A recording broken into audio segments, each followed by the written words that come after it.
முருகா, என் அன்பு பிள்ளையே, இரவில் உறக்கம் இல்லாமல் தவிக்கும் என்னுடைய பிள்ளையோடு நான் இப்போது பேச வேண்டும் பிள்ளையே. நாளையே உன்னுடைய வாழ்க்கையில் ஒரு அமோக செய்தி காத்து கொண்டு இருக்கின்றது. உன் மனதில் ஓடும் அனைத்து எண்ணங்களும், ஆசைகளும், கனவுகளும் நான் அறிவேன். இரவில் உறக்கம் இல்லாமல் தவித்துக் கொண்டு இருக்கின்றாய். நீ ஆசைப்பட்ட அனைத்தையும் இதற்கு முன்னால் உன்னால் செய்ய முடிந்தது. ஆனால் சிறிது காலம் சென்ற பிறகு ஏதாவது ஒரு பிரச்சனை உன்னை நோக்கி வந்ததால் அந்த பொன்னான நாளை நினைத்து மட்டுமே பார்க்க முடியுமே தவிர இப்போது உன்னால் வாழ முடியவில்லை. வயதுக்கு மீறிய கஷ்டத்தை நீ இப்போது அனுபவித்துக் கொண்டு இருக்கின்றாய்.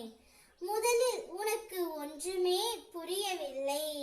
எதற்காக இப்படி சூழ்நிலையில் மாற்றிக் கொண்டோம் என்று உனக்கே தெரியாமல் நீ தவித்துக் கொண்டு இருக்கின்றாய். சிறிது காலம் சென்ற பிறகுதான் உனக்கு புரிகின்றது.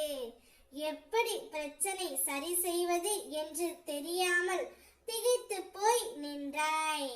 பின்பு பிரச்சனை முட்டும் பொழுது அப்பொழுதுதான் உனக்கு தெரிகின்றது நீ செய்த தவறு என்னவென்று. நீ அனைத்தையும் யோசிக்கும் தருவாயில் உன்னுடைய பிரச்சனைகளும் கஷ்டங்களும் அலை மோதி கொண்டு பெரியதாக வளர்ந்து விட்டது. உன்னுடைய மனதிற்குள் பூட்டி வைத்துள்ள ஆசைகளும் கனவுகளும் ஒன்று பெரியதாக இல்லை. இந்த வாழ்க்கையை நான் நிம்மதியாக வாழ்ந்தால் போதும் என்ற காலகட்டத்தில்தான் நீ இப்போது இருக்கின்றாய். நீண்ட நாட்களாக நீ என்னிடம் வேண்டியது என் கையில் சேர்த்து விடுங்கள் அப்பா என்று நீ அழுது கொண்டு இருக்கின்றாய். உனது தேவைகளை பூர்த்தி செய்யும் அளவிற்கு ஊதியம் வேண்டும். நீ வசிக்க ஒரு சொந்த இடம் வேண்டும். கடனில்லா ஒரு வாழ்க்கை வேண்டும். மனம் விரும்பும் மன வாழ்வு உனக்கு அமைய வேண்டும். நோய் நொடி இல்லாத நிம்மதியான வாழ்க்கையை பெற வேண்டும்.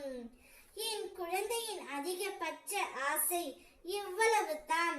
நான் சொல்வது அனைத்தும் சரிதானே? நிச்சயம் அவை யாவும் உன்னுடைய வாழ்க்கையில் நடக்கும் தங்கமே. நாளையே அமோக செய்தி ஒன்று உனக்காக காத்து கொண்டு இருக்கின்றது. இரவில் உறக்கம் இல்லாமல் தவித்துக் கொண்டு இருக்காதே. நன்றாக உறங்கு. அனைத்தும் நான் பார்த்து கொள்கின்றேன்.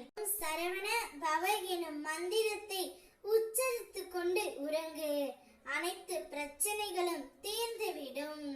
ஓம் முருகா.